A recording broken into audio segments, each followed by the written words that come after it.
अच्छा यार देखो, बेसिकली हमें जिन चीज़ों की ज़रूरत पड़ती है ना किसी भी वेबसाइट को लाइव करने के लिए, उसके अंदर नहीं कर देता हूँ,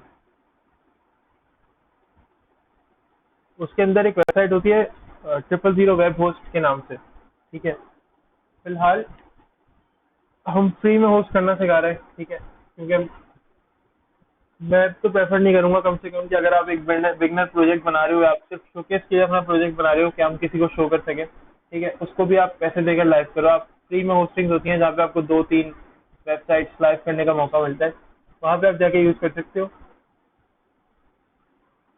ठीक है, तो हम ऐसी ही वेबसाइट पे जाके एक होस्ट करेंगे, 000 वेब होस्ट नाम है इसका। और ये कुछ among the best hosting website जो है ना, ये उनमें से बहुत जो अच्छे से अच्छी वेबसाइट्स होती हैं होस्टिंग वगैरह के लिए, उनमें से एक आती है। ये आपको डोमेन भी दे देती है, www. वो जो आपका नाम होता है .com, ये आपको सब कुछ प्रोवाइड करती है, बट ये पेड है बेसिकली वेबसाइट। ठीक है, लेकिन इसका जो फ्री वर्जन है हम उस पर काम करेंगे। और मैं कोशिश करता हूँ कि नया अकाउंट क्रिएट करने से और फिर वो जितना प्रोसीजर होता है वो ट्राई करूँ, बट इसका मसला ये होता है कि अगर एक मरतबा कंफर्मेशन के लिए ईमेल आती है ना, तो कभी कभी तो ऐसा होता है कि वो 10 मिनट में आ जाती है, लेकिन कभी कभी ऐसा होता है कि वो 12 घंटे में, 13 घंटे में भी आ रही होती है। ठीक है, अगर तो ऐसा हुआ तो फिर हमें या तो वेट करना पड़ेगा, या तो फिर मैं तुम लोगों को अकाउंट की जो साइन इन का वाला जो सारा इशू है वो बाद में बता दूंगा, नेक्स्ट क्लास में कर लेंगे, और हम अभी वेबसाइट को लाइव करना देख लेंगे मेरे दूसरे अकाउंट से। ठीक है,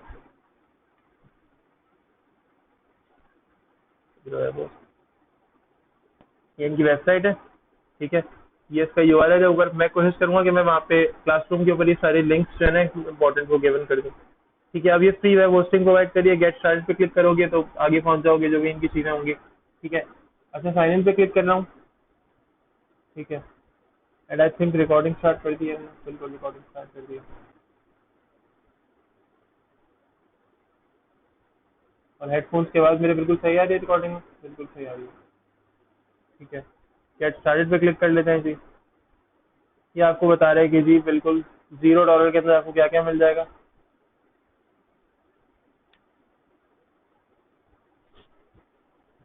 एक वेबसाइट आपको मिल रही है। ठीक है, 300 MB डिस्क स्पेस मिल रही है, लिमिटेड आपको मिल रही है बैंडविड्थ 3 GB की। ठीक है, नो ईमेल अकाउंट आपके पास। ठीक है, और 24/7 365 सपोर्ट तो खैर ये हर वक्त उसमें सब में ही दे रहे होते हैं। सही है, अच्छा हम इसके इन सब उसमें नहीं जाएंगे, मैं साइन इन में जा रहा हूँ।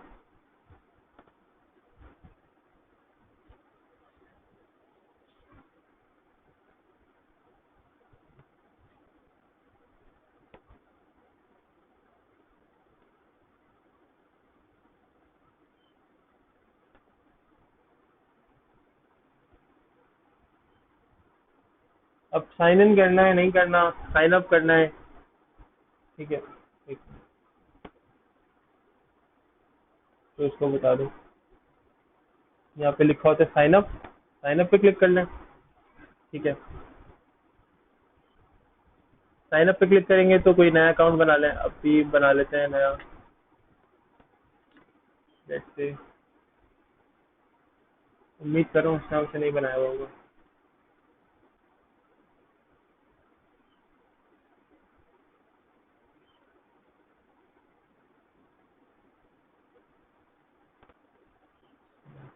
.com सही है। अच्छा ये कह रहा है जीमेल मस्ट बी वैलिड। भाई वैलिड ईमेल एड्रेस है यार, यूज कर रहा हूँ मैं ये।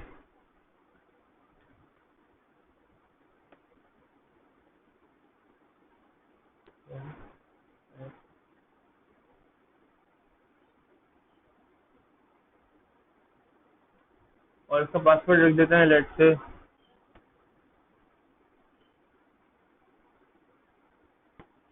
तो भी पासवर्ड रख देते हैं इसका। ठीक है, रिपीट पासवर्ड और साइन अप। ठीक है, इसी ईमेल पर ही एक ईमेल भी सेंड करेंगे, तो अपना ईमेल यहाँ पे ओपन कर लेता हूँ मैं। आगे जाकर ये इसी ईमेल पर एक ईमेल वेरिफिकेशन ईमेल सेंड करते हैं।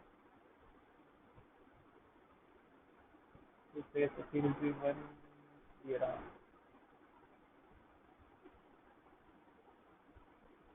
यही दिया। हाँ सेव कर दो।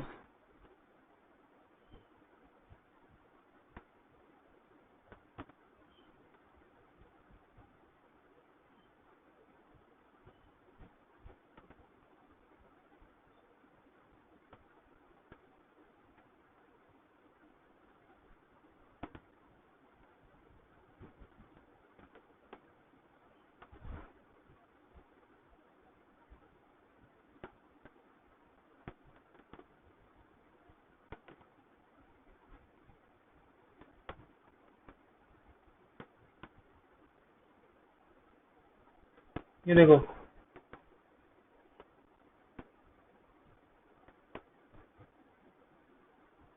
ये देखो ये क्या कह रहा है।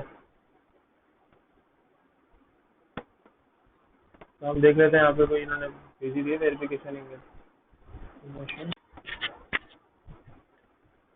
अब ये अमूमन कभी कभी ऐसा होता है, ये पूरा पूरा दिन भी कंज्यूम कर लेता है, 12-12 घंटे भी लग जाते हैं कि जी वो अभी तक मेरे पास कंफर्मेशन ईमेल ही नहीं आई है। ये आ गई, ठीक है।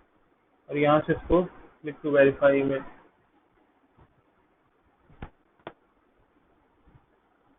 ऐसे आके के वेरीफाइंग जो मेरा काम था, जितना भी वेरीफाइंग का सीन था सारा, वो अभी हो गया फौरन के फौरन। वैसे मैं इसलिए बता रहा हूँ क्योंकि अगर तुम लोगों के पास ना आए ईमेल वेरिफिकेशन की तो घबराना मत, क्योंकि ऐसा होता है, इसमें कोई इतना बड़ा मसला नहीं है।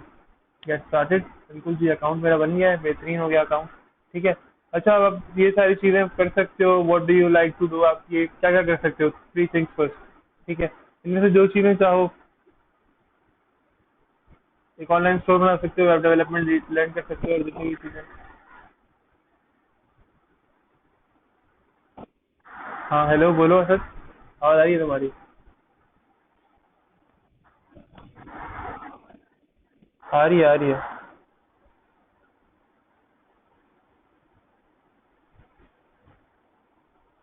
अच्छा जी, अदर मुझे कुछ नहीं चाहिए इसमें, other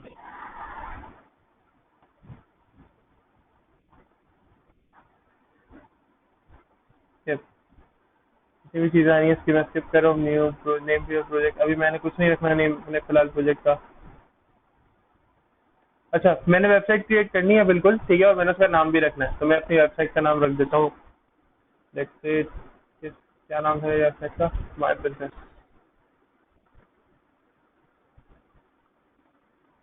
my business 123। My business 123 इसलिए नाम रखा है क्योंकि माय बिजनेस 123 कॉमन नहीं होगा यकीनन, ठीक है। चेंज कर लेते हैं इसे,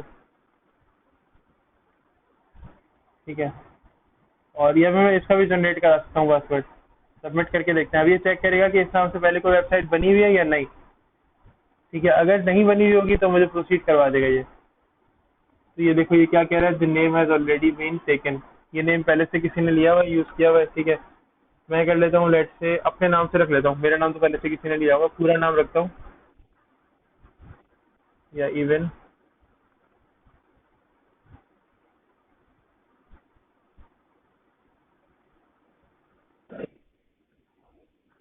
हाँ। वेबसाइट लाइव किस तरह करते हैं आप, बेसिकली किसी भी फ्री होस्टिंग वाली वेबसाइट के थ्रू, फ्री होस्टिंग वाले सर्वर या प्लेटफॉर्म के थ्रू लाइव कैसे करते हैं। तो STR वेब होस्टिंग मैंने नाम रखा है, पासवर्ड वही रहने देते हैं, अभी दोबारा से चेक करेगा।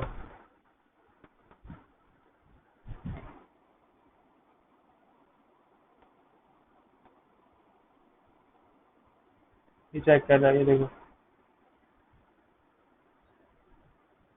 बन गया, ठीक है। यानी इस नाम से बन गया, इस नाम से कोई वेबसाइट यहाँ पे मौजूद नहीं थी। अब ये मुझसे 3-4 ऑप्शन पूछ रहा है कि जी आपने वेबसाइट अपलोड करनी है, क्या करना है क्या नहीं करना, सही है। तो मैं कहता हूँ कि यार हाँ मुझे वेबसाइट अपलोड करनी है, बट थोड़ा सा रुक जाओ, मुझे आप अपनी सेटिंग्स दिखा दो ट्रिपल वेबसाइट। मुझे इसकी वेबसाइट पे जाना है अभी, साइन इन मैंने किया हुआ है, और साइन इन नहीं भी किया होगा तो मैं साइन इन यहाँ पे कर लूंगा, वेबसाइट का नाम मैंने बना लिया है। अब बाकी का काम ना वहाँ से करेंगे, तो सही है, साइन इन कर लेते हैं यहाँ से।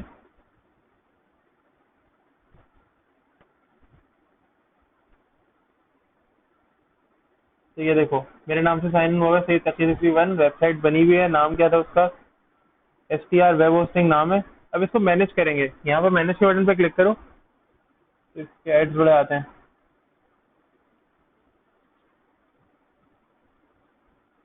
मीनवाइल एक सॉफ्टवेयर है,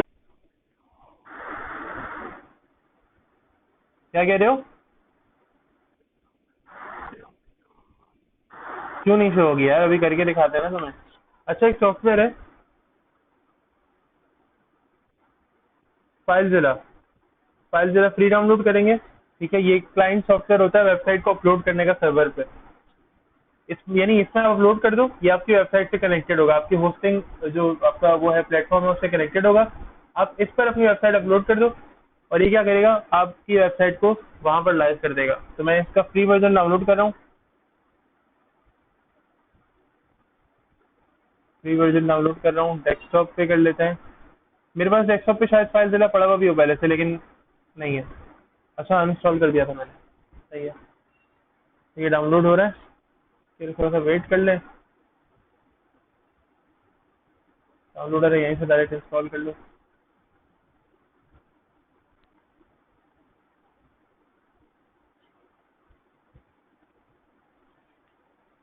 यस।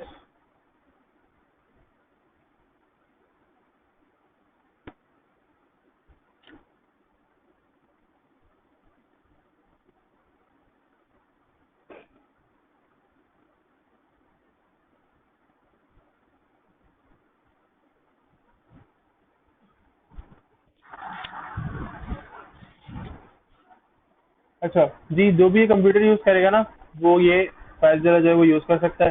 डेस्कटॉप आइकन आप मुझे ना दो तो बेहतर है, बाकी सिंपली जो इंस्टॉलेशन के स्टेप्स होते हैं वो आप परफॉर्म करा लो। ठीक है। अच्छा, स्टार्ट फाइल खुला लो, ये फाइल जिला ओपन हो गया है। ठीक है, इस तरह का ये सॉफ्टवेयर है। अब इसको यूज कैसे करना है, ये एक वेबसाइट का टेम्पलेट पड़ा हुआ है मेरे पास। देखो ये वेबसाइट है,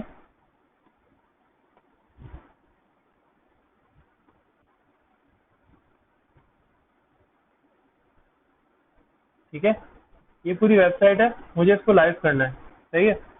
अब किस तरह से लाइव करना है, सबसे पहले ये जो फाइल जिला है ना, इसको कनेक्ट करना पड़ेगा मुझे अपने होस्टिंग वाले साइट से। तो मैं क्या करूंगा, यहाँ मैनेज साइट के अंदर जहाँ पे लिखा हुआ है ना वेबसाइट सेटिंग, यहाँ पे जाएंगे।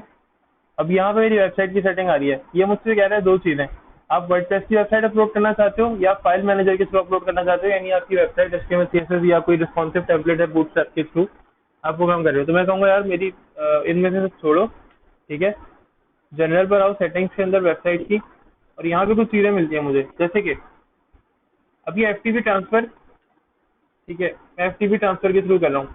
होस्ट नेम यहाँ से कॉपी कर लो। सबसे पहले तो ये फाइल जिला को देखो, यहाँ पर आओ, यहाँ पे एक बटन है, देखो यहाँ पे दो चीजें हैं, ये क्विक कनेक्ट है, क्विक कनेक्ट से भी कर सकते हो। मैं कनेक्ट करना चाह रहा हूँ उसे अपने सर्वर से, होस्टिंग सर्वर से, ठीक है, इस सर्वर को। तो मैं क्या क्लिक करूंगा इस बटन पे, न्यू साइट यहाँ पे बनी हुई है, ठीक है। इस न्यू साइट के अंदर इस FTP को फाइल ट्रांसफर प्रोटोकॉल ही रहने दो, ठीक है। यहाँ पर क्या लिखूंगा मैं, यहाँ पर मैं लिखूंगा किस चीज को, लेट से यहाँ पर मैं लिखूंगा वो नाम जो कि मैंने अभी बनाना है। अब ये मैंने वेबसाइट पहले से एक वेबसाइट पहले से बनी हुई है, ठीक है, तो इसलिए उसका नाम आ रहा है। हमें उसका नाम नहीं रखना, हमें चेंज करना है।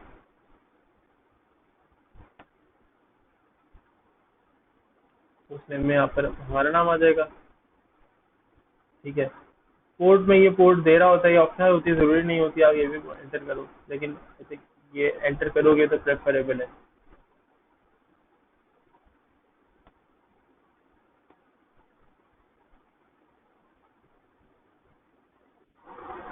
तो अब बात कर रहे हो आप।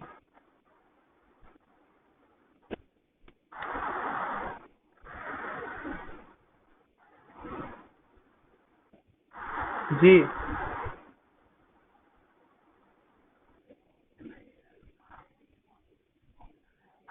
ये ये मुझे होस्ट नेम दिया गया है, ये जो वेबसाइट है ना इसने मुझे होस्ट नेम दिया है, मुझे नहीं पता ये क्या चीज़ है, लेकिन इसने मुझे दिया है ये। फाइल नेम का मतलब होता है जो मैं नाम रखूंगा ना वेबसाइट का, .000webhost.com, यानी ये मेरी वेबसाइट का नाम होगा आगे जाकर। ये देखो ये मेरा लिंक आ रहा है यहाँ पे, ये मेरी वेबसाइट का नाम होगा strwebhosting.000webhost.com। ये देखो ये फाइल है मेरी, ये फाइल वो बनेगी जो यहाँ पर आ रही है, ठीक है। पोर्ट दे दी। अब मुझे मांग रहे यूजर नेम, तो यूजर नेम यही है, strwebhosting। यूजर नेम में आता हूँ यहाँ से, यूजर नेम भी चेंज कर देते हैं। और पासवर्ड कौन सा होगा, पासवर्ड वही होगा जो मैंने अभी वेबसाइट क्रिएट करते हुए लॉगिन पासवर्ड रखा था, सही है। अब इसे कनेक्ट करते हैं। कनेक्ट करेंगे तो एक चीज देखना, यहाँ पे ये वाला हिस्सा जो है ना, ये पूरा पार्ट मॉनिटर करना, और एक ये वाला पार्ट मॉनिटर करना, ठीक है। अभी मैंने ओके कर दिया सेव करने के लिए। अब इसको कनेक्ट करते हैं। एक ये वाला पार्ट देखना और ये वाला पार्ट देखना। यहाँ पे पब्लिक एचटीएमएल जो है ना, एक फोल्डर है वो अपेयर होना शुरू होगा। ये देखो अपेयर हो गया, ठीक है। यानी हमारा जो कनेक्शन है वो सक्सेसफुली बिल्ड हो गया है इसका, इस फाइलज़ेरा का, किससे? इस वेबसाइट के सर्वर से, यानी इस वेबसाइट की जो लोकेशन है, जो स्पेस है, उससे मेरा कनेक्शन बिल्ड हो गया। अब मैंने वेबसाइट पर अपनी वेबसाइट जो है वो इस होस्टिंग पर अपनी वेबसाइट जो है वो अपलोड करनी है। तो कैसे करूँगा? यहाँ पे डेस्कटॉप पे देखूंगा जहाँ मेरी वेबसाइट पड़ी हुई होगी, इसको अपने आप नेविगेट करूंगा वेबसाइट को अपनी। ऐसे ये रही, देखो ये वेबसाइट का सारा कंटेंट आ रहा है। कहाँ से? ये देखो यही सारे फोल्डर्स हैं, ये सारे यहाँ पर आ रहे हैं। इनको सबको सेलेक्ट कर लो। कैसे सेलेक्ट करेंगे? ये सब सेलेक्ट हो गए, ठीक है। अब राइट क्लिक करो। अच्छा पहले पब्लिक एचटीएमएल सेलेक्ट कर लो। यहाँ पे पहले पब्लिक एचटीएमएल सेलेक्ट किया। अब क्या करो? पब्लिक एचटीएमएल सेलेक्टेड है। अब क्या करो? इन सबको सेलेक्ट कर लो जरा, ठीक है। राइट क्लिक करो और अपलोड करो। पब्लिक एचटीएमएल सेलेक्ट करोगे फिर अपलोड करोगे तभी ये पब्लिक एचटीएमएल में अपलोड होगी, और पब्लिक एचटीएमएल में अपलोड होगी तभी ये अपेयर होगी। अगर पब्लिक एचटीएमएल में अपलोड नहीं होगी तो ये अपेयर भी नहीं होगी, ठीक है। तो रिमेंबर दैट कि आपने हमेशा इसको पब्लिक एचटीएमएल के अंदर ही अपलोड करना है। पब्लिक एचटीएमएल पे क्लिक करो, फिर इसको सेलेक्ट करो और फिर अपलोड के बटन पे क्लिक कर दो। देखना ये दोबारा से चलने लगेगा, ये फाइल यहाँ पे अपलोड होती हुई नजर आने लगेगी तुम लोगों को, ठीक है। ये देखो यहाँ फाइल अपलोड होती हुई नजर आने लगेंगे।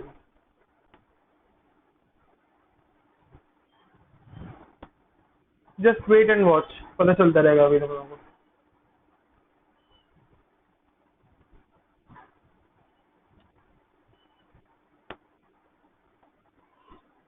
Look at this. जैसे अभी पब्लिक एचटीएमएल के अंदर फाइल आती रही हैं, या ये आ रही हैं और यहाँ पे अपेयर भी होती जा रही है कि ये पब्लिक एचटीएमएल यहाँ पे ओपन है तो इसके अंदर ये फाइल सारी अपेयर होती जा रही हैं, ठीक है।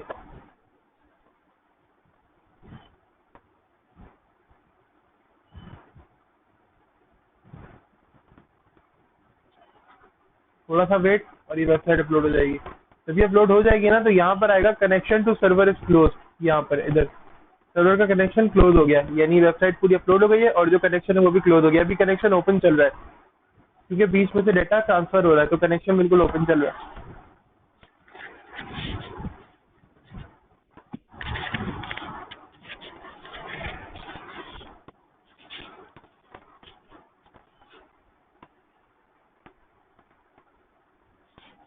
क्या मसला है जी?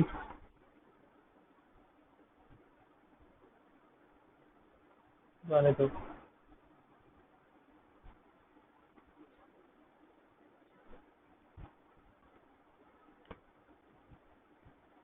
अच्छा, मेरे कुछ ब्राउजर का मसला था, वो कोई खास इशू नहीं था, परेशान मत होना तुम। ये देखो इसमें यहाँ पे लाइट्स वगैरह भी जल रही हैं। बहुत कोई अजीब सा ये सॉफ्टवेयर है, लेकिन हेल्पफुल बहुत ज़्यादा है। बहुत ज़्यादा लोग इसे यूज़ करते हैं इन कामों के लिए, वेबसाइट को मैनेज करने के लिए। मल्टीपल वेबसाइट मैनेज हो रही होती हैं इससे। आप यहाँ पे ज़ाहिर है पब्लिक मल्टीपल वेबसाइट यूज़ कर रहे होगे, ठीक है। तो ये जो कनेक्शन बना रहे होते हो ना, वहाँ पे मल्टीपल साइट्स होती हैं आपकी एक ही कनेक्शन के साथ। एक होस्टिंग लेट से आप एक होस्टिंग में 10 वेबसाइट चला रहे हो, ठीक है। तो अभी हमने एक चीज़ कनेक्शन बनाते हुए देखी थी, लेफ्ट साइड पे न्यू साइट जो थी। तो एक साइट के अंदर आप ये साइट बना लो, होस्टिंग इस तरह साइट कर लो। आप न्यू साइट क्रिएट कर लो तो वहाँ पर आप 2-3 साइट से ज़्यादा भी रख सकते हो, ठीक है। हर साइट में अलग अलग तरह का डाटा जा रहा होगा, हर साइट का अलग अलग पासवर्ड होगा, सारे काम कर सकते हो। अच्छा देखो जैसी फाइल अपलोड हुई तो यहाँ पे बॉटम राइट पे ट्रांसफर फिनिश लिखा हुआ आ गया। इसका मतलब वेबसाइट जो है मेरी रेडी हो गई है, ठीक है। अब मैंने क्या करना है, सिर्फ मुझे वेबसाइट को व्यू करना है। तो यहाँ इस लिंक पे क्लिक करो और लेट्स सी व्हाट हैपेंस। बिस्मिल्लाहिर्रहमानिर्रहीम। ये देखो वेबसाइट पूरी यहाँ पे लोड हो गई। ये वेबसाइट लाइव चल रही है इंटरनेट पे। असद, असद,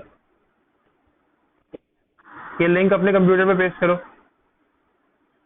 ये जो लिंक है ना, ये वाला, ये जो लिंक यहाँ पे लिखा हुआ है, str-web-hosting.triple0webhostap.com, लिखो ये क्रोम पे अपने अपने कंप्यूटर्स के अंदर घर पे जाके, यानी अभी जो कंप्यूटर पे बैठे हो, कंप्यूटर पे, फोन पे, ये ट्राई करो, लिंक ओपन करने की कोशिश करो। ये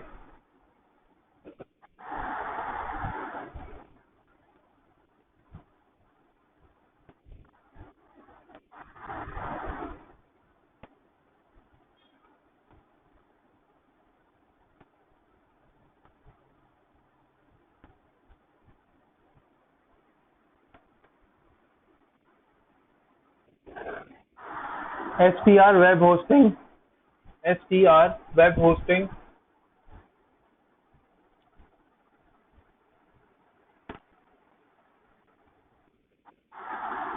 खुल गई? सही है। अच्छा यही वेबसाइट आ रही है, यही वेबसाइट आ रही है, ठीक है। इस तरह से कोई भी आप वेबसाइट लाइव कर सकते हो, इवन नॉट दिस, आप किसी भी तरह की वेबसाइट इस तरह से लाइव कर सकते हो। तुम लोगों ने जो अपने प्रोजेक्ट बनाए हुए हैं उनको लाइव कर सकते हो, जो जो तुम लोगों ने प्रोजेक्ट बनाए हुए हैं उनको लाइव कर सकते हो, ठीक है। अगर मजीद वेबसाइट को तुम्हें लाइव करना है तो तुम्हें इसकी जो पेड सर्विसेज है वो खरीदनी पड़ेंगी, पासवर्ड वगैरह चेंज कर सकते हो यहाँ पे, ठीक है। अगर तुम्हारी वेबसाइट PHP की है तो PHP वर्जन यहाँ पे तुम चेंज कर सकते हो, कौन सा वर्जन चल रहा है, तुम्हें कौन से वर्जन पे वेबसाइट अपलोड करनी है, सही है। बहुत सारी चीजें हैं यहाँ पर, तुम्हें वेबसाइट की कैटेगरी कौन सी रखनी है, ठीक है। तो ये चीज अभी तो फिलहाल वर्ल्ड वाइड पे सेट हुई है, तुम किसी कंट्री वाइज भी सेट कर सकते हो। जैसे होता है ना .pk.uk, तो .pk वाली वेबसाइट पाकिस्तान के लिए बनी होती है, ठीक है। आप सिर्फ कंट्री की कैटेगरी सेट कर सकते हो, सही है। सेंड मेल वाला काम कर सकते हो। अभी फिलहाल तो जो भी एरर और नोटिफिकेशन होंगे वो मुझे मेल पर आ जाया करेंगे, सेंड मेल से ही हो रहा होता है। अच्छा, अच्छा नहीं एक्सक्लूसिव कौन से नहीं। अब ये जो काम है ना, ये काम, ये देखो यहाँ पे लिखा हुआ है हाइट 000 वेब होस्ट ब्रांडिंग। ये कैसे होता है? ये ऐसे होता है कि आप क्या करो, प्रीमियम बाय करो। जब आप प्रीमियम इसको बाय करते हो तो क्या होता है, strwebhosting.com के थ्रू आप वेबसाइट को एक्सेस कर सकते हो, ठीक है। यानी अगर वेबसाइट का नाम STR वेब होस्टिंग है तो आप डायरेक्टली लिखो www.strwebhosting.com और वेबसाइट एक्सेस कैसे, ये प्रीमियम का बटन जो है ना, इस पर क्लिक करो गेट प्रीमियम के ऊपर, और यहाँ पर जो इनके प्लान हैं उनमें से कोई एक प्लान ले लो। उससे क्या होगा, आपकी वेबसाइट, एक प्रीमियम वेबसाइट आपकी लाइव हो जाएगी, सही है। यहाँ तक कोई मसला?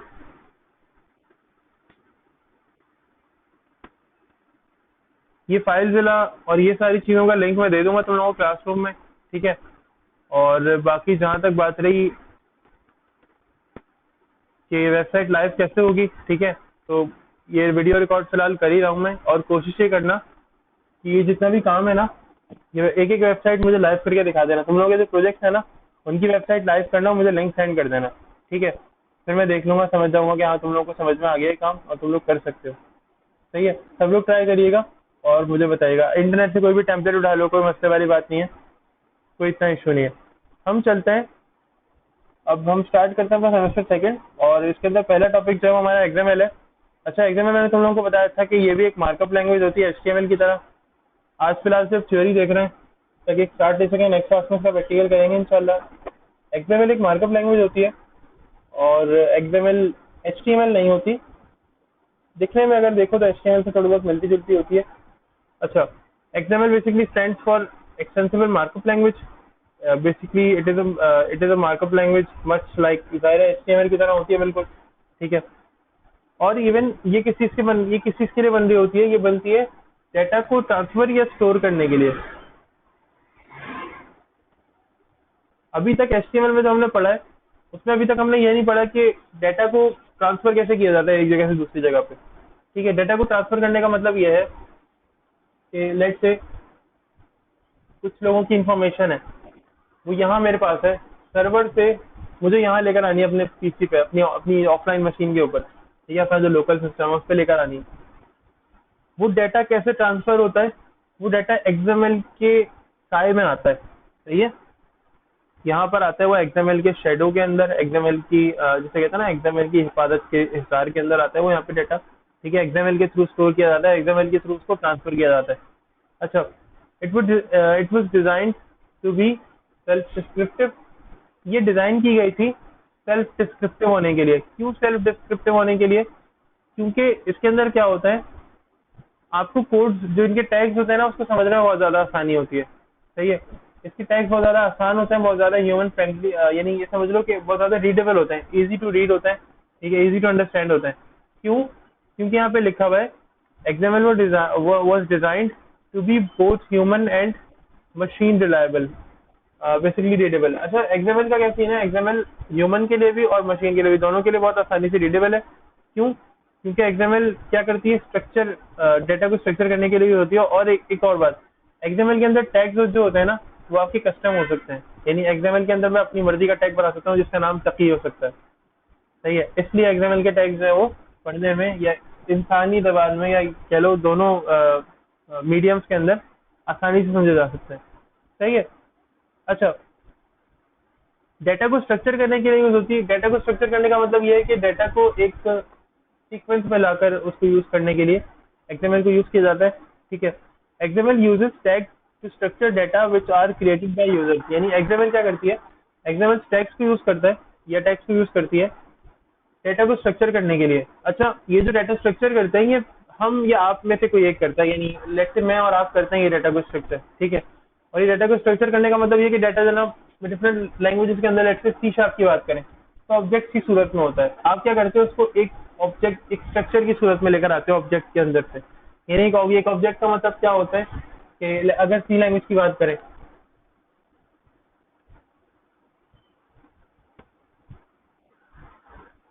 अगर सी लैंग्वेज की बात करें तो 4 नेम्स है, नेम 1, नेम 2, नेम 3, नेम 4। इसके अंदर 4 नेम्स है। ठीक है, अब अगर मैं इसको प्रिंट करूं तो मुझे सब कुछ अलग अलग करना पड़ेगा। लेकिन अगर मैं XML के अंदर आऊँ तो क्या होता है, यहाँ पे डेटा एक दूसरे के साथ कनेक्टेड होता है। ठीक है, जो सारे ये मेरे पास टैग्स होते हैं एक दूसरे के साथ बहुत ज्यादा अलाइंड होते हैं, और इनको जब ये कन्वर्जन हो जाती है ना, जब हम रीड कर रहे होते हैं तो ये बहुत ज्यादा सिंपल लिखा हुआ होता है। ठीक है। अच्छा, XML is use to basically अगर कहो ना कि इंटरचेंज डेटा और डेटा एक्सचेंज, ये डेटा की इंटरचेंज और डेटा को एक्सचेंज करने के अंदर यूज होता है। अब डेटा की इंटरचेंज और डेटा को एक्सचेंज करने के अंदर फर्क होगा या नहीं होगा ये तुम लोग डिसाइड करो, क्योंकि फर्क होता है। ठीक है, मैं जो बता सकता हूँ ये बता सकता हूँ कि डेटा को इंटरचेंज करने का मतलब ये होता है कि आप अपने पास से डाटा कहीं लेकर आ रहे हो। ठीक है, और कहीं और डाटा लेके जा रहे हो। यानी डाटा लेकर आ रहे हो आप मुझसे और डाटा लेके जा रहे हो आप किसी और के पास। ठीक है, मुझसे डाटा लेने आ रहे हो लेकिन डाटा लेकर कहीं और जा रहे हो। तो ये डाटा यानी आप अपनी एक ना टैक्स के अंदर या डिफरेंट एक फील्ड के अंदर डाटा को चेंज कर रहे होगे। ठीक है, और एक होता है डाटा एक्सचेंज। तो डाटा एक्सचेंज जाहिर है एक्सचेंज हम एक ही बंदे से कर सकते हैं। जैसे आप क्या कर सकते हो, हम मेरे पास फोन है, अब मैं कहूँ कि मैं हमजा से फोन एक्सचेंज करना चाह रहा हूँ तो फोन हमजा से एक्सचेंज करूंगा। ठीक है, तो इसका मतलब क्या है कि हमजा का फोन मेरे पास, मेरा फोन हमजा के पास। ठीक है, ये एक्सचेंज हो गया। अच्छा, जाहिर है कि डाटा एक्सचेंज और डाटा इंटरचेंज के लिए यूज होती है और बहुत ज्यादा वाइडली यूज होती है XML। ठीक है, XML is just information wrapped in tags. XML जो होती है वो इंफॉर्मेशन होती है जो कि टैग्स के अंदर रैप्ड होती है, टैग्स के अंदर बंद होती है। इसके अलावा it is use to carry data and transport data. ये डाटा को कैरी भी करती है। यानी ऐसा होगा कि मैं एक फाइल बनाऊं, ठीक है, और उस फाइल के अंदर से डाटा मैं फैच भी कर सकता हूँ। जैसे याद होगा मैंने लास्ट क्लास में फाइल एंडिंग का काम किया था, तो फाइल एंडिंग के अंदर क्या हो रहा था कि मैं एक फाइल बनाता था। ठीक है, और उस फाइल के अंदर से डाटा मेरा बेसिकली सेव हो जाता था। मैं एक फाइल बनाता था, उस डाटा से उस फाइल से मैं डाटा को रीड कर लेता था।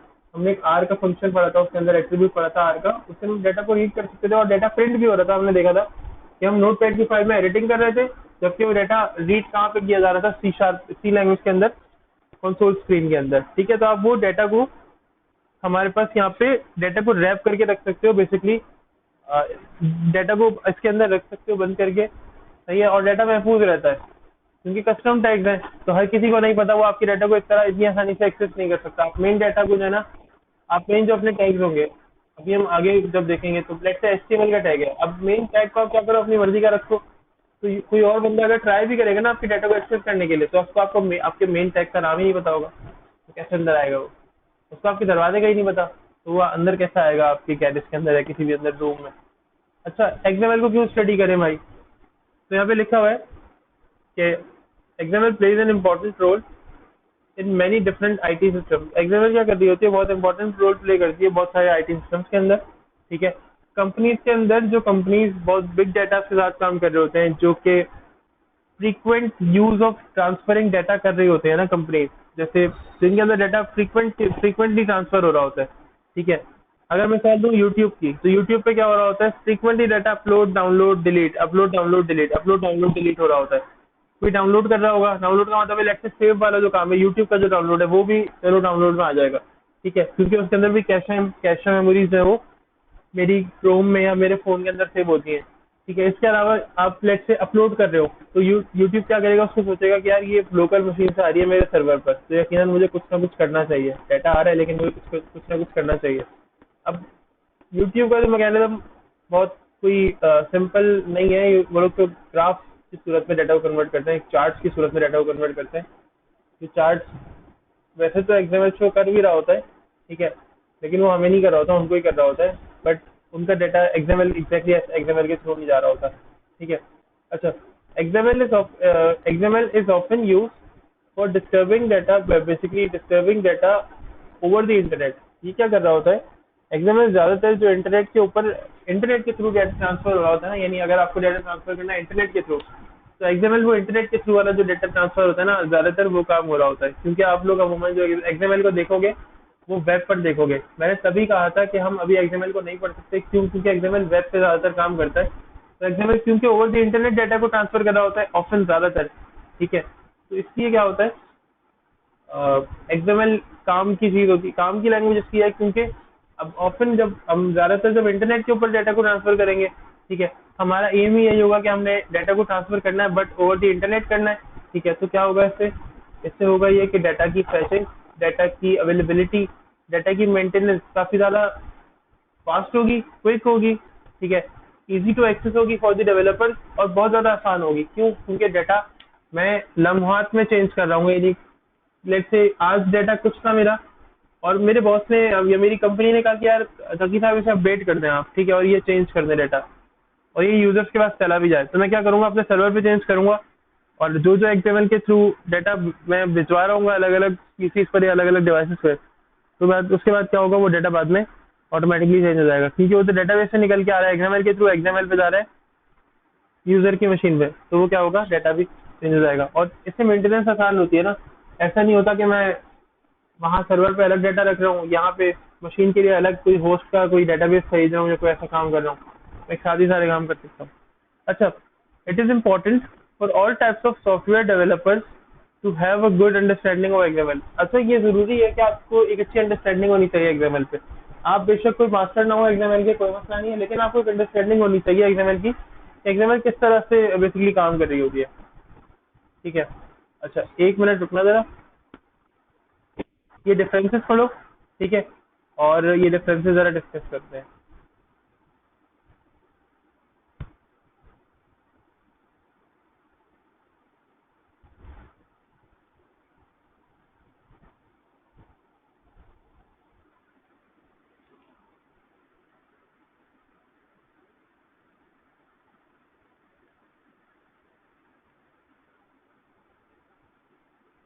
अच्छा, ये जो डिफरेंसेस हैं ये पढ़ो, फिर इनको डिस्कस करते हैं कि किस तरह से आएंगे ये काम। ये ओपन से नहीं होता।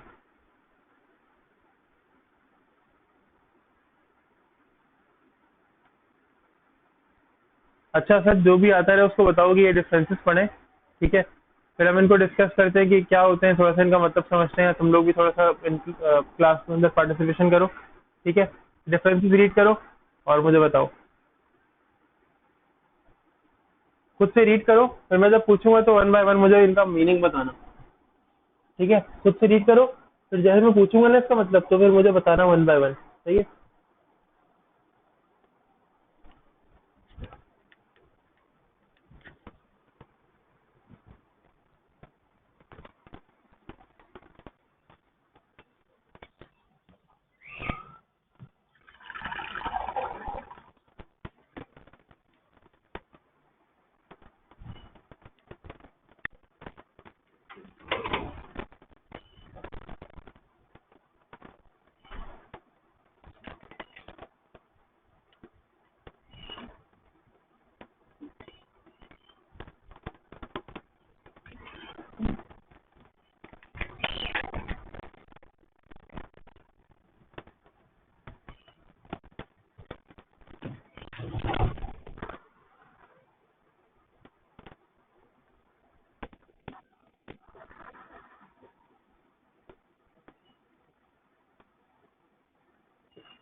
हाँ भाई, पढ़ा नहीं पढ़ा?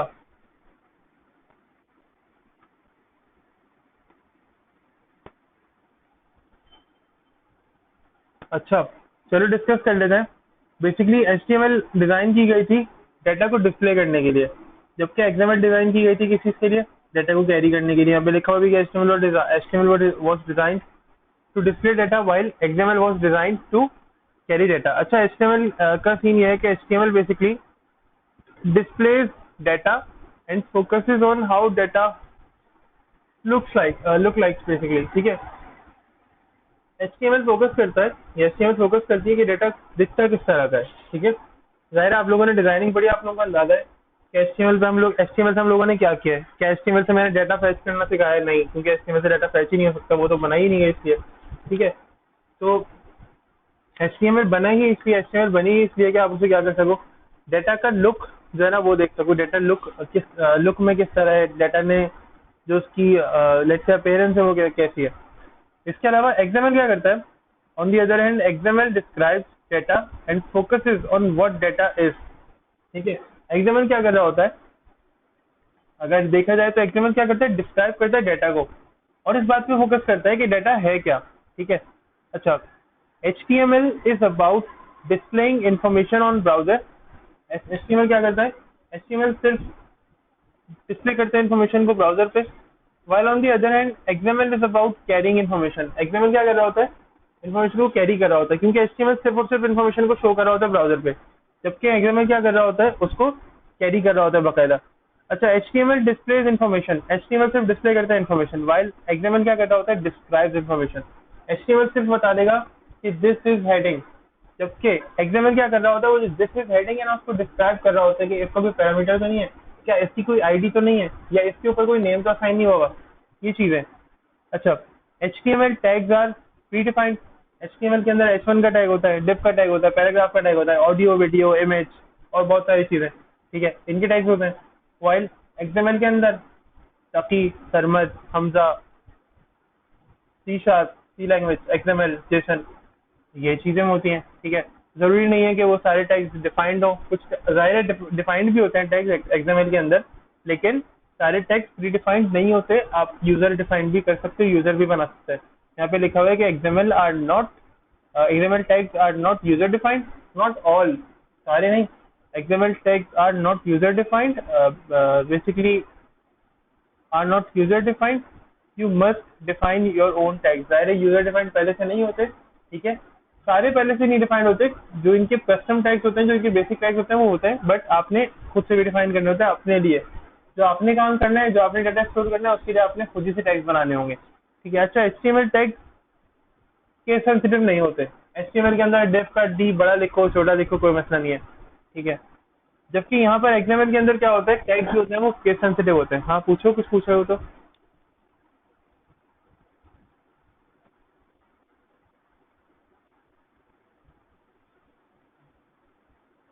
कुछ पूछना है तो पूछो सर, मसला नहीं है। अच्छा, सही है भाई। तो XML के जो टैग्स होते हैं वो केस सेंसिटिव होते हैं, यूजर डिफाइंड नहीं होते, मतलब हम खुद बना सकते हैं। प्री डिफाइंड नहीं होते हैं, हम खुद भी बना सकते हैं। सारे प्री डिफाइंड नहीं होते, प्री डिफाइंड होते हैं, but not all are predefined there, ठीक है। अच्छा, इसके बाद भी HTML जो फाइल होती है वो हैज डॉट HTML एक्सटेंशन। सबसे जो अच्छा डिफरेंस का सबसे ज्यादा जो इन्फॉर्मेशनल है ना, यानी अगर मेरे पास ये इन्फॉर्मेशन नहीं होती तो शायद मैं जिंदा ही ना होता, वो ये इन्फॉर्मेशन है कि HTML के टैग्स जो है, HTML की फाइल जो है उसके पास होती है एक्सटेंशन डॉट HTML की, जबकि XML के पास जो एक्सटेंशन होती है, जो फाइल एक्सटेंशन होती है वो होती है डॉट XML की। सबसे ज्यादा जो इन्फॉर्मेशन है आज की क्लास की समरी है कि HTML की एक्सटेंशन डॉट HTML और XML की एक्सटेंशन डॉट XML है, ठीक है। अच्छा, वैसे ये मैं ऐसे ही मजाक कर रहा था, है नहीं, आज की क्लास की समरी है, आज की क्लास की समरी है। यार काम डिफरेंट है माशाल्लाह, तुम कहाँ सो रहे हो? मैं ये सारे डिफरेंसेस बता रहा हूँ तुम्हें, देखो डिफरेंस पढ़े भी हैं तुमने, नहीं पढ़े?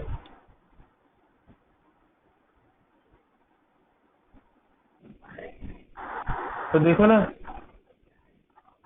यार, XML को डाटा ट्रांसफर करने के लिए यूज करते हैं, HTML को डाटा को दिखाने के लिए किस तरह का डाटा दिखेगा, पैराग्राफ किस तरह का दिखेगा, उसको पैराग्राफ के टैग में रख दो, इस तरह का दिखेगा।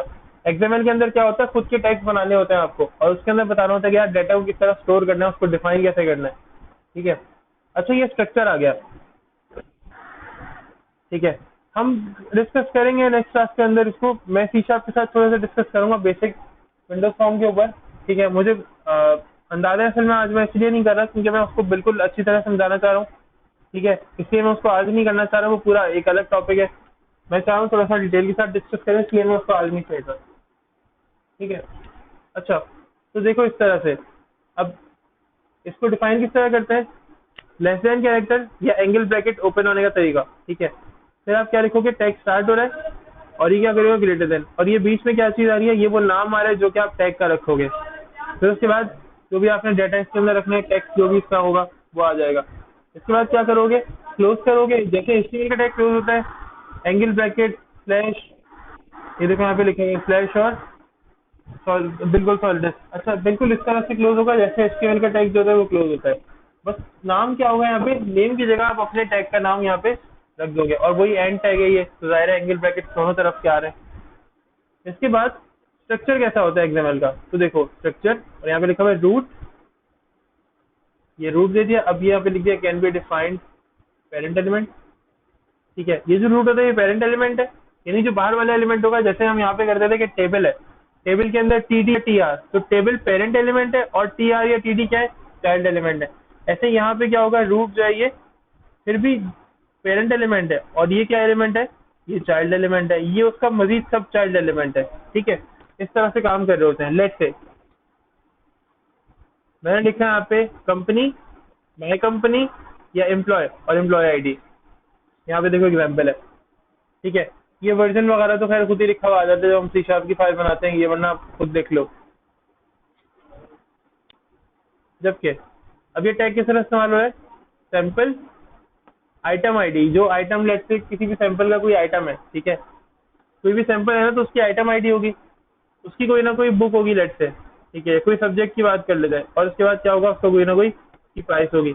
ये आइटम का टैग क्लोज हो गया, प्राइस का टैग तो यहीं क्लोज हो गया था। अब ये वाला कौन सा टैग है, रूट टैग, रूट के अंदर ये चाइल्ड टैग है। अब एक रूट के अंदर मल्टीपल चाइल्ड हो सकते हैं। ठीक है, और एक चाइल्ड के अंदर मल्टीपल सब चाइल्ड हो सकते हैं। कैसे, एक चाइल्ड है इसके अंदर दो सब चाइल्ड है, ये सब, ये चाइल्ड क्लोज हो गया। अब और एक रूट के अंदर कितने चाइल्ड हैं, एक दो तीन, तीन चाइल्ड हैं, और हर चाइल्ड के पास फिर मजीद सब चाइल्ड टैग्स है वो दो दो है। ठीक है, इस तरह का स्ट्रक्चर होता है। इसको जरा देखो और मुझे बताओ कि कोई मुश्किल है तो हम डिस्कस करें उसको। टैग्स की समझ, टैग्स तो तुम लोगों को समझ में आया कि टैग्स यहाँ पर हमने अपनी मर्जी से बेसिकली डिस्कस किया, अपनी मर्जी से हमने टैग्स डिफाइन किए हैं। ये टैग्स एग्जाम्पल के प्री डिफाइंड नहीं है।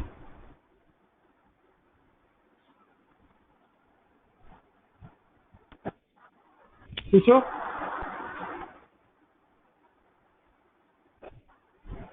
पूछो। हाँ, पूछो, आगे पूछो। ये सैंपल का टैग है, नीचे क्लोज हो रहा है ना, देखो सबसे नीचे।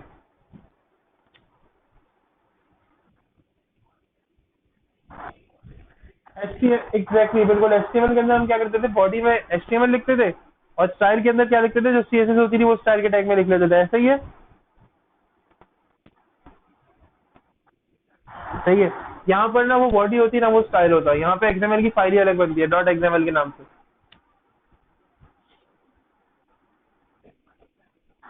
नहीं, सैंपल नहीं है, यहाँ पे नाम चेंज हो सकता है, हम नेक्स्ट क्लास में करेंगे, नाम में चेंज कर लूंगा, कोई मसला नहीं है।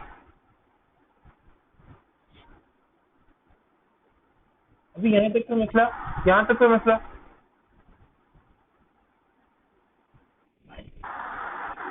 कोई मसला नहीं। सब लोग बता दें यार, क्योंकि सिर्फ असद नहीं पढ़ रहा, आपका आप दो लोग और भी हो।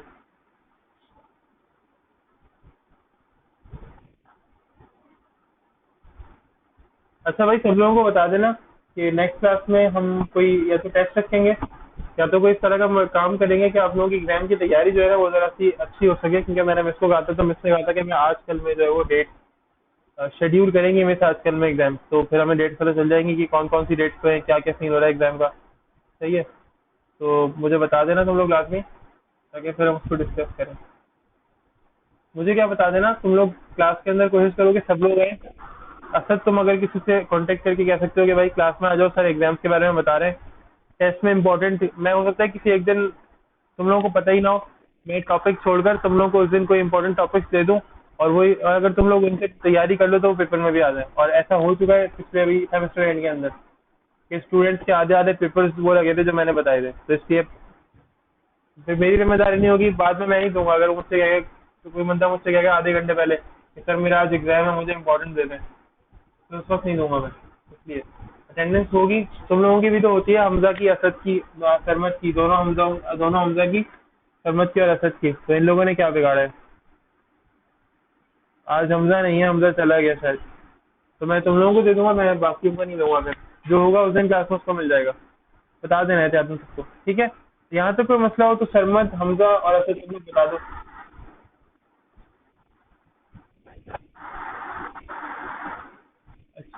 नहीं, चलो ठीक है। इसके बाद आते हैं हमारे पास एडवांटेजेस। इसके बाद आते हैं जी एडवांटेजेस। तो एक्सएमएल के क्या क्या एडवांटेजेस होते हैं? एक्सएमएल के एडवांटेजेस इससे पहले हमें पता चल ही चुके हैं कि जी किस क्यों क्यों फायदे होते हैं। क्यों? क्योंकि एक्सएमएल क्या कंटेन करता है? एक्सएमएल यहाँ पे लिखा हुआ है, XML keeps content separate from presentation. ठीक है, एक्सएमएल क्या करता है? कंटेंट को सेपरेट कीप करता है, यानी कंटेंट को सेपरेट रखता है प्रेजेंटेशन से। क्योंकि एक्सएमएल के अंदर हम प्रेजेंटेशन नहीं देखते, एक्सएमएल के अंदर हम डाटा को स्टोर करना है, डाटा की डिस्क्रिप्टिव प्रॉपर्टीज है, डाटा को जो डिस्क्रिप्शन होता है वो बेसिकली कंसिडर कर रहे होते हैं। ठीक है, XML is an open format that can be used by many applications of different programming languages. XML क्या है? एक ओपन फॉर्मेट है जो कि बहुत सारी एप्लीकेशन जो कि अलग अलग लैंग्वेजेस में बनी होती हैं उनके थ्रू या उनसे बेसिकली यूज किया जाता है। ठीक है, XML can be use on both the client and the server. जाहिर है क्लाइंट साइड पर और सर्वर साइड पे दोनों यूज हो सकता है, क्योंकि लेट्स से क्लाइंट साइड से सर्वर साइड पे जानी है तो XML पे डाटा, यानी अगर डाटा को XML से या क्लाइंट साइड सर्वर साइड पे जाना है तो एक्सएमएल यूज होगी। डाटा को सर्वर से क्लाइंट साइड पर आना है तो क्या होगा? एक्सएमएल यूज करेंगे, क्योंकि डाटा को ट्रांसफर और स्टोर करके लेके जाती है ना एक्सएमएल। अच्छा, XML has wide spread support of basically multiple languages.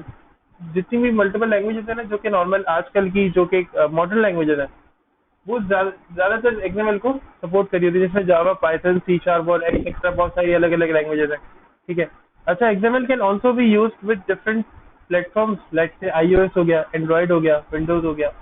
इन सारे प्लेटफॉर्म्स के ऊपर ना हम एक्सएमएल को यूज कर सकते हैं। ठीक है, एक्सएमएल हमें एक चीज प्रोवाइड करती है कि आप इन तमाम जो जितने भी प्लेटफॉर्म्स हैं उन पर आप एक्सएमएल को यूज कर सकते हो, और आपको यानी कोई फ्लॉ या कोई प्रॉब्लम आने का खदशा जो होता है वो नहीं बाकी रहता। ठीक है, आप बहुत ही लूजली, बहुत आराम से इनको यूज कर सकते हो।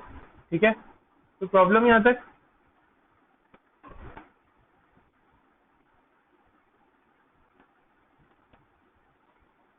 यहाँ तक कोई प्रॉब्लम किसी और को?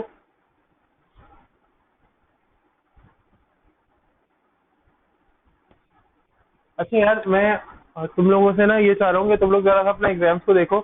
ठीक है, और मुझसे दिन में किसी भी वक्त पूछ सकते हो अपने किसी क्वेश्चन के बारे में। तुम्हें लग रहा है बुक के अंदर कोई क्वेश्चन है और तुम्हें उसका आंसर पता करना है, ठीक है, मुझसे पूछ लेना, कोई मसले वाली बात नहीं है।